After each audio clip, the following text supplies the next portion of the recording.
আলহামদুলিল্লাহ। আমার আল্লাহ তাআলা বহুত বড় শুকরিয়া। আমি আপনাদের সাথে হাসান বিন ওসমান হজ্জুজি মাওলানা ইলিয়াস সাহেব রহমতুল্লাহ বলেন, দাওয়াতের কাম করা হলো ফরজ।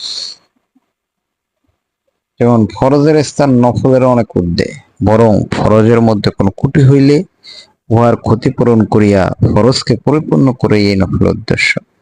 মূল কথা ফরজ আসল, আর নফল উহার পরিপূরক শাখা প্রশাখা।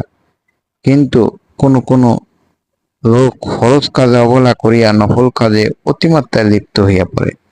যেমন আপনারা সকলে জানেন যে নেকির দিক দিয়ে দাওয়াত দেওয়া, সৎ কাজে আদেশ করা ও অসৎ কাজে নিষেধ করা, অর্থাৎ তাবলীগে দিনের যাবতীয় শাখা প্রশাখার কত গুরুত্বপূর্ণ ফরজ। কিন্তু কতজন লোক এই ফরজ কাজ